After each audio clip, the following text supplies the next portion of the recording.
What's up, Golden Frying Pan people? Welcome back to the kitchen. I hope you guys have had a good week. I hope you've had a good week. You know, what is the start of this? Sorry, this is like the fourth time I've tried to start this at this point, so it's early.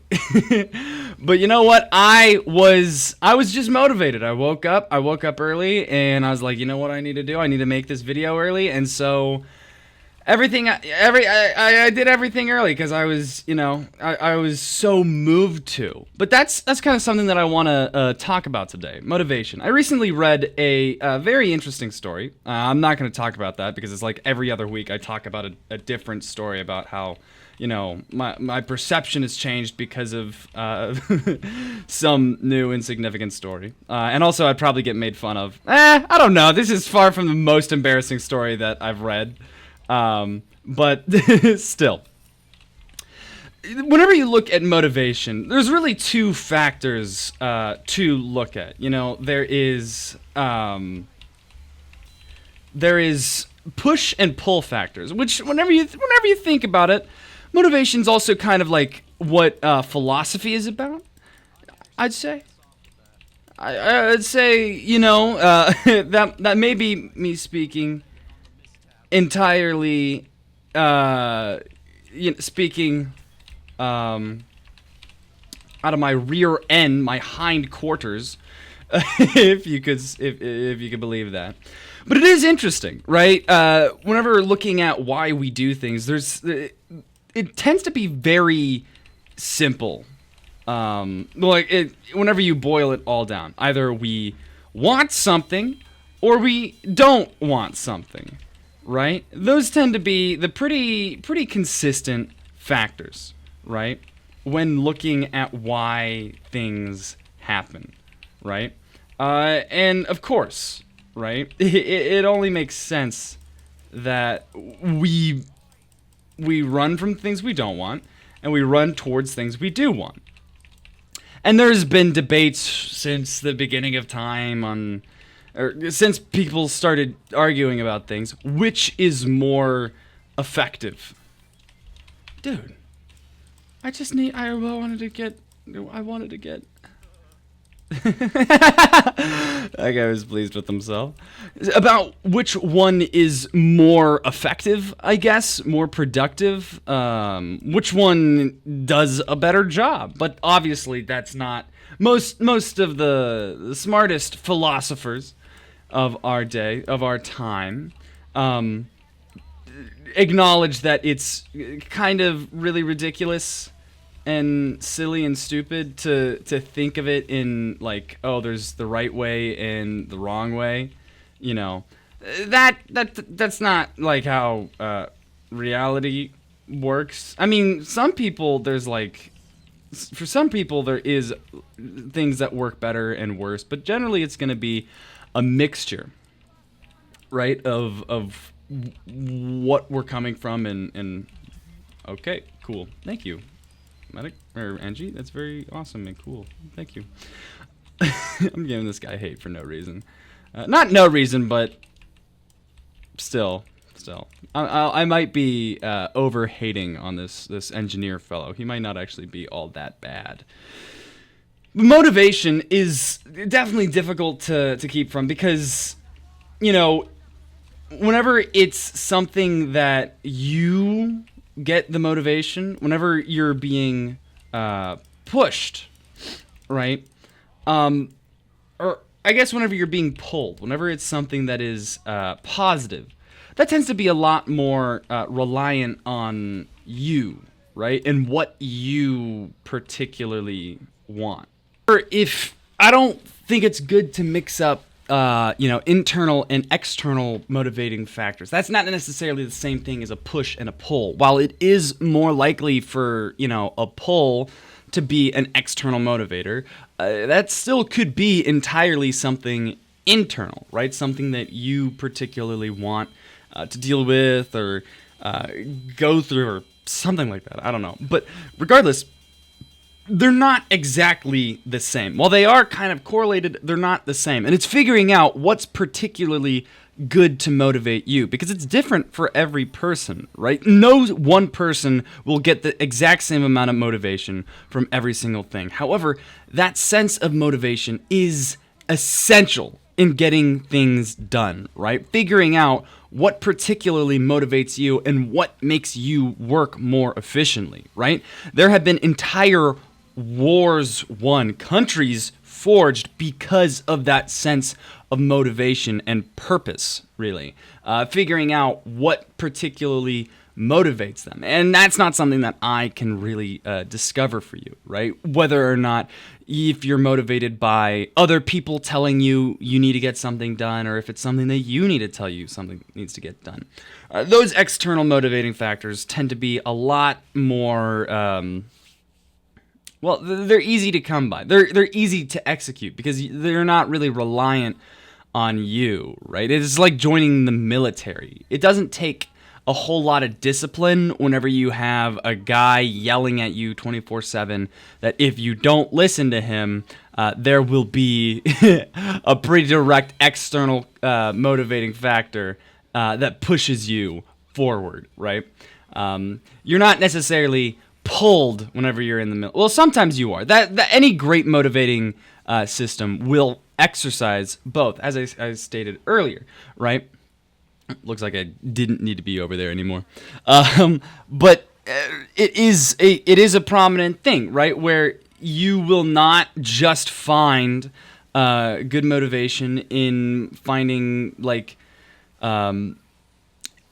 doing something because you're afraid. Whenever you only do something out of fear, that makes you very productive, yet also not quite as good as you could have been. You know, naturally, the quality that you work on will not be entirely up to snuff.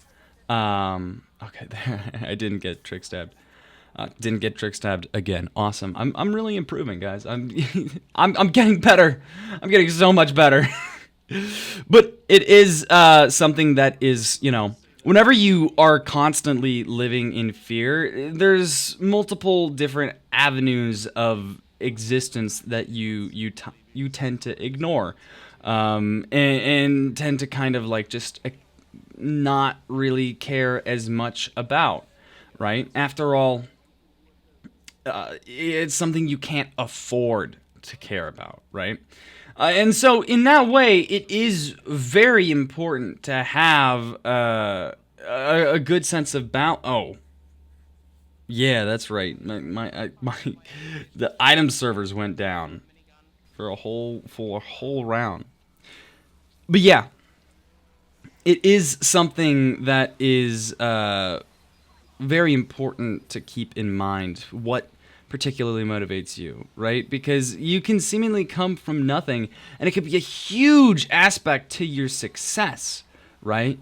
Of finding that motivation. Are you pulled into doing something well? Is that what really motivates you?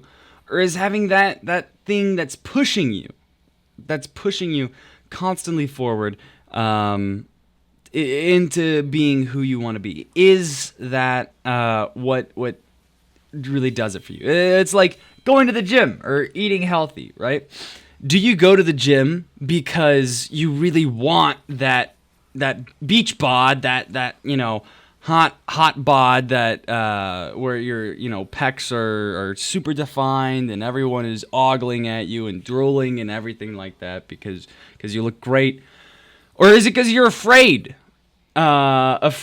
of, you know, being a lump of lard all day and dying by the age of 40 because of a heart attack, because you just eat nothing but Oreos and Lay's, and, you know, I it's not unrelatable.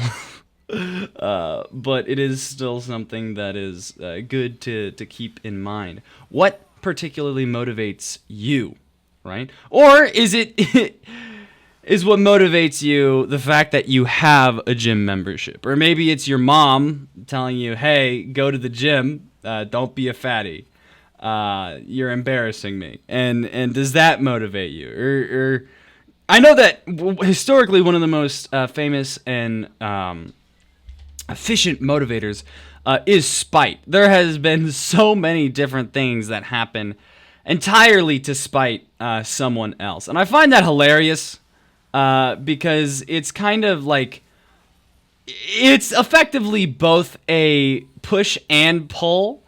Because obviously you are being pulled to be spiteful of whoever you're being spiteful, but it's also like pushing. It's pushing you because of clearly there's a reason to be spiteful, right? You need to be spiteful for a reason, and it's also external. So that's probably why spite is such an incredible motivating factor, because it is both a push and a pull. Right?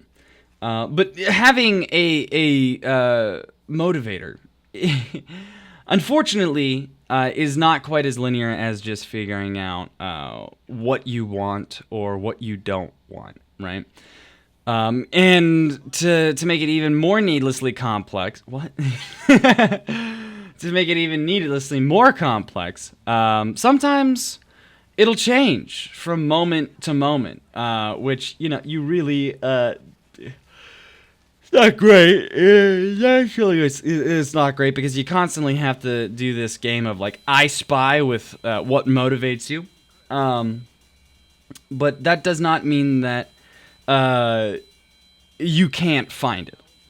Yeah, some people just do it for the love of the game, right? They don't only do it out of hatred, but they also just do it because they enjoy it. And most of the time, those people are referred to as, they're looked up to, right? Even if they don't grow to be the greatest of all time, there's someone that people get a profound respect for, because it's like they found their calling, something that they really mesh, that they don't need to operate out of fear or hatred or being pushed by anything, because they're just so greatly pulled to that.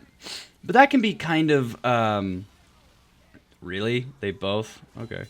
That can be kind of one note, I suppose, or definitely difficult to maintain, because people are always looking for, how did he die? Whatever.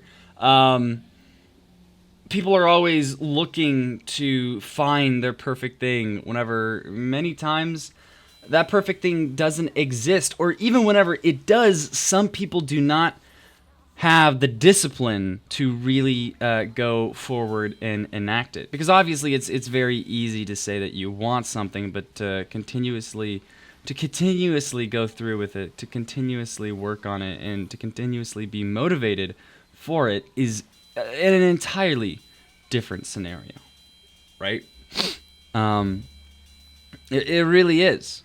I could say for me personally, that's been one of my biggest difficulties, right? Of finding what motivates me and what is able to keep me consistent and keep me reliable. It's not an easy question, especially whenever you have something that is as open-ended as YouTube, which is a job that is entirely motivated by you, right? But yeah, I hope you guys have had a good week. I hope that this finds you well, and I hope you guys continue to have a good week. I'll see you guys next one.